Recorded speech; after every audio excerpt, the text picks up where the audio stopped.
So you've probably heard of a common modification done to RV air conditioners. They're usually referred to as a soft start or an easy start. Some people talk about adding a capacitor or what's called a hard start.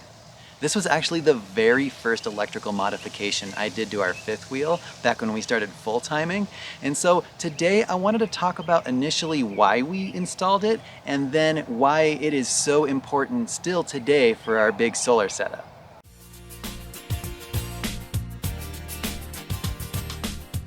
Air conditioners typically create a huge power draw right when they start up, but only for a few milliseconds. With an RV, this can mean that you could not be able to run an air conditioner off of a 2,000 watt generator, or it can give you problems if you're trying to run your AC with just a regular 15 amp connection at a house.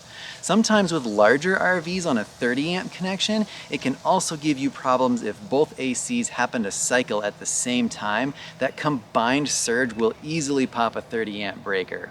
Or let's say you're running just one AC and it happens to come on when you're running the microwave or another high draw appliance. That will also pop a 30 amp breaker and you will be going outside to flip that breaker yet again.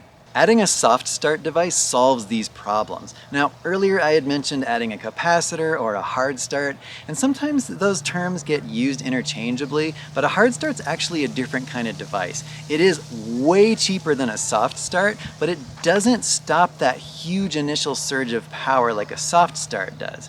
Think of a hard starter as having extra power on hand to make sure that the AC starts up properly.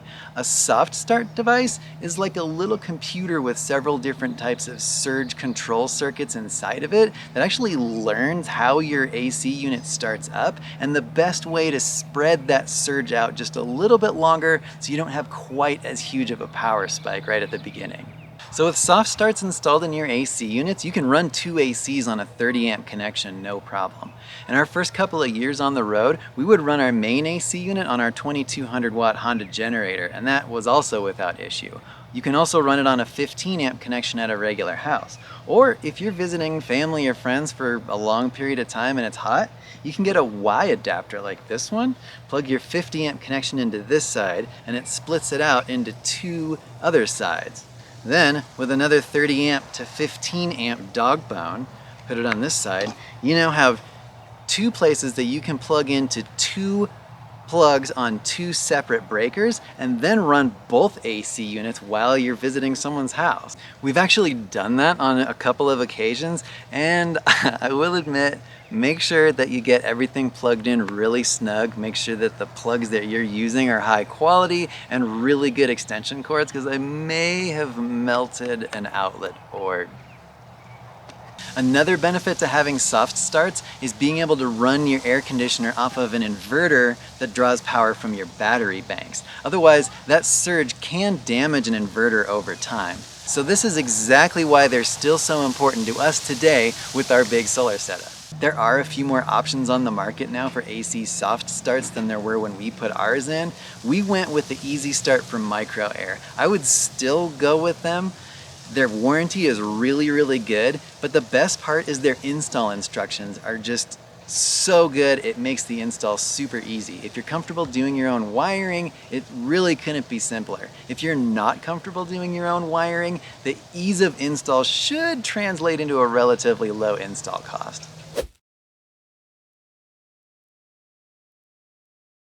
So here we are up on the roof. This is my main AC unit. I'll show you where I installed our Easy Starts. Using the included double-sided tape, an Easy Start fits perfectly underneath the exterior fan. I installed one in both our main AC, a Coleman Mach 8 15K BTU unit, and the front AC, a 13.5K BTU unit of the same model. I did put these in several years ago, so you might notice that the new ones look a little bit different. And I will admit that about 6 months post-install, one of them developed a crack in the case and let a little bit of water in and stopped working. But the warranty process was really great. They sent me a replacement, and here we are 4 years later, and both of them are going strong. Like I said, the install was super easy, and mostly because the Easy Start instructions are really good. Most AC units actually have a wiring diagram inside of them. Ours was inside of this little metal box where the circuit board is. The Easy Start replaces the capacitor and this thing called a PTCR, which is really just a fancy resistor that helps that starting capacitor start your air conditioner. Really, all I did was pull this out, crimp some spade connectors onto some wires, and just follow the directions. Like I said, it really couldn't be easier. Every AC model is a little bit different. The Easy Start instructions cover lots of different models, so I'm really not going to go into any further detail here.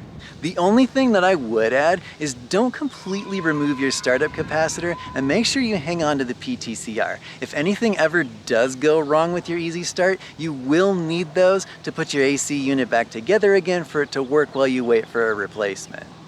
Check out our related blog post in the description below for a parts list of everything I mentioned in this video, as well as a link to Microair's install instructions. And like always, if you have any questions, feel free to leave me a comment below. Thanks for watching. If you like our content, make sure to subscribe and hit the notification bell so you're notified the next time we release a video. See you soon.